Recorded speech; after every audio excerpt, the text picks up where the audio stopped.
እንዳልቀርብሽ ተራቆቼ የልጅሽን ፍቅር ረስቼ ቀድመሽ ውጭልኝ በጉዞዬ። እንደፈለገው ያስብ፣ እንደፈለገ ማሰብ ይችላል። ብቻ ልንገራችሁ፣ ሰዎች ስለገመቱን የሚበላሽ ማንነት የለም አለ። እግዚአብሔር ብቻ የሚያውቀው ማንነታችን ላይ ነው መጨነቅ። እግዚአብሔር የሚያውቀው ማንነታችን ላይ እንጨነቅ፣ እንስራበት።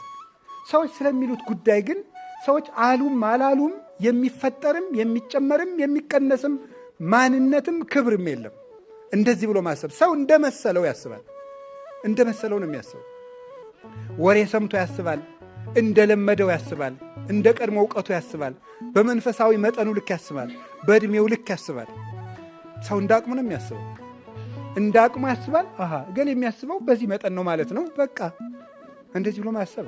እግዚአብሔር በሚሰጠው ጊዜ ይሰጣል። አትጨነቁ። እርሱ ስለኛ ምን እንደሚያስፈልገን እኮ ያውቃል። ሳንለምነው ያውቃል። ሳንጠይቀው ይሰጠናል። ለምንድን ነው ተጨንቀን ከአእምሮ ውጭ ምን ሆነው? ለምንድን ነው ከመረጋጋት ምን ወጣው? በመጠን መኖርን መልመድ።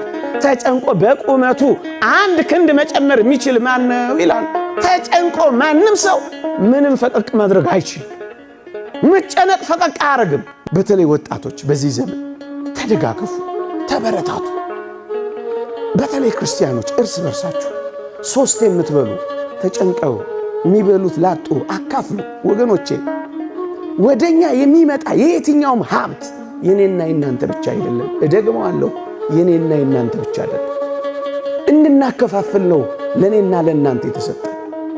ብቻህን እንድትጨርሰው አይደለም እግዚአብሔር የሀብትን ጸጋ አንተ ጋር ያጎናጸፈው። እንድታከፋፍልለት ነው ወደ አንተ የመጣው። የወንጌላችን ትልቁ ተልእኮ ስጦታ ነው። እኛ እንኳን የዳነው በስጦታም አይደለም።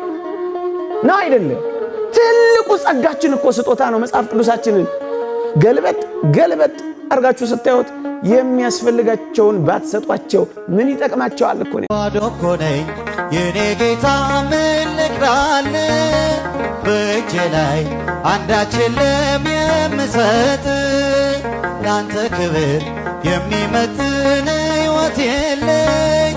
ዝማሬን በቸርነት በደሙ አጊጠናል፣ ርስቱን ወርሳለን።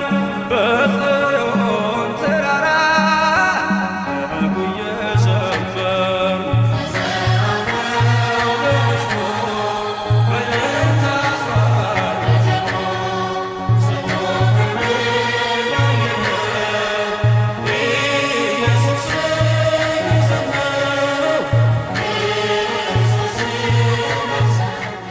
በዚህ ዓለም ላይ ትልቁ ጨለማ ምን እንደሆነ ታውቃላችሁ? ትልቁ ጨለማ ማን ነው በዚህ ዓለም? ቅዱስ ዳዊት ምን አለ መሰላችሁ? ይቅርታ አድርጉልኝ እናቶች። ቅዱስ ዳዊት እንዲህ አለ፣ ወመጽአኒ ድንጋጼ ሞት ፍርሃት ወረአድ አሐዘኒ ወደ ፈነኒ ጽልመት አለ። የሞት ድንጋጤ ምን አለብኝ አለ? መጣብኝ። ፍርሃትና እንቅጥቅጥ ያዘኝ። ጨለማ ምን አለኝ አለ? ሸፈነኝ አለ። መዝሙር 54 ቁጥር 5 ላይ የሞት ድንጋጤ መጣብኝ፣ ፍርሃት ረሃድ እንቅጥቅጥ ያዘኝ፣ ጨለማም ሸፈነኝ አለ። እንዲሁም ሞትን መፍራቱን ደግሞ ሲያጎላው ደግሞ መኑ እሙሃበኒ ክንፈ ከመርግብ እስርር ዋይርፍ። አረ እንደ ርግብ ብር ብዬ ሞትን ማመልጥበት ከሞት የሚያሳርፈኝ ማን ምን በሰጠኝ አለ? ክንፍ እንዲሁ ማን በሰጠኝ አለ። ሞትን በጣም በዚህ መጠን የሚፈራ ነው። አሁን ሞተ ዘይመውት ሞተ ከመ ይስዓሮ ለሞት፣ የማይሞተው ሞትን ሊሽረው መጣና ሞተና የሞትን መውያ ሰበረልን። አይቴ ቀኖት ከሞት ሞት መውያ ወዴት ነው እንድናደርገን? የማይሞተውን ሲሞት ሞት የማይነካ ነካ ገና ዛሬ። እሱም ማን ነው? ክርስቶስ ነው። አለትን የሚቆረጥሙ ጥርሶች ሁሉ ምን ይላሉ? ይሰበራሉ። ክርስቶስ አለት ነበረ። ያንን አለት ደፍራለሁ ብሎ ሞት ቀረብ። ወጸምጸሙ አጽናኒሁ፣ ጥርሱን ርግፍ አረገበት። ጥርሱን አወለቀበትና ሞት ማንን ነክሶ ያስቀር? በማንም ላይ አቅም የለውም ሞት ከዚህ በኋላ። ለዚህ ነው ቅዱስ ጳውሎስ እኮ የፎከረበት ሞት ሞጊያ የተደባ አለው። ድሮ እነዚያን ኃያላን እነ ዳዊትን የወጋህበት ጥርስ የት ሄዶ ነው አለው። ጌታችን የክርስቶስ የሞትን መውጊያ ሰበረልን። ሞትን ስንፈራ የነበረው መጣ ነው። ኢትፍርህዎሙ ለእለ ይቀትሉ ሥጋክሙ፣ ሥጋችሁን የሚገሉትን ምን አትበሉ አትፍሯቸው። ወለነፍስክሙሰ ኢይክሉ ቀቲሎታ፣ ነፍሳችሁን መግደል አይቻላቸውምና። ስለዚህ ለምን አነ ውእቱ ትንሣኤ ወሕይወት፣ እኔ ምንድን ነኝ አለ?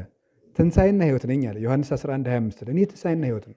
ዘያምን በየመኒ ሞተ ያህዩ፣ በእኔ የሚያምን ሰው ቢሞት እንኳን ምን ይላል? ይነሳል። ከዚያስ ምን አለ? ድሮ ለምንድን ነው የምንፈራ? ወአዘዞሙ ለኪሩቤል ወለሱራፌል ዘውስተ እደዊሆሙ ሰይፈ እሳት እንተ ትትማየጥ ከመ ይቀውፍናው ዕፀ ሕይወት፣ ወደ ዕፀ ሕይወት የሚወስደውን መንገድ ይጠብቁ ዘንድ የምትገለባበጥ ሰይፍ የያዙ ኪሩቤልና ሱራፌልን እግዚአብሔር አዘዛቸው አለ። ለምን? አዳም እጁን አንስቶ ከዕፀ ሕይወት ምን እንዳይል እንዳይበላ። ከዕፀ ሕይወት ከበላ ምን ይላል? ምን ይላል? ይህ ሕያው ይሆናል ማለት ነው፣ አይሞትም። ስለዚህ አዳም እንዲሞት እግዚአብሔር የገነትን በር ዘጋው፣ እንዲሞት ስለፈለገ። ለምን? ካልተዘጋ ይገባና የሕይወት ፍሬ ይበላል፣ ሞትን ያመልጥ ነበረ። አሁን በሩን ስለዘጋበት አዳም ከነ ልጆቹ እየተንከራተተ ሞት ሲያሳድደው ኖረ። አሁን ያ የሕይወት ዛፍ ክርስቶስ መጣ፣ ከድንግል ማርያም ከእውነተኛይቱ ገራይተ ሕይወት ከእመቤታችን ከሕይወት እርሻ ከሷ እውነተኛው የሕይወት ፍሬ በቀለ። ከዛ ምን አለ? ኑ የኔን ሥጋ ብሉት አለ። ከዚያስ ኑ የኔን ደም ጠጡት። ከዚያስ የኔን ሥጋ የበላ የዘላለም ምን አለው አለ? ሕይወት አለው። ስለዚህ ሞት የኔን ሥጋ ለበላ ሁሉ ምን የለውም? አቅም የለውም ሞት በእናንተ ላይ። ዘበላ ሥጋ ወሰት ደሜ አነ ይሄሉ ምስሌ ውእቱን ይሄሉ ምስሌ ወአነ አነሰው በዳህሪት ዕለት፣ ሥጋዬን የበላ ደሜን የጠጣ ሰው እኔ ከእሱ ጋር እንዳለው እሱም ከኔ ጋር ይኖራል፣ በመጨረሻው ዘመንም አስነሳዋለሁ። ስለዚህ የሞትን ፍርሃት በገዛ ደሙ ያራቀልን ክርስቶስ ነው።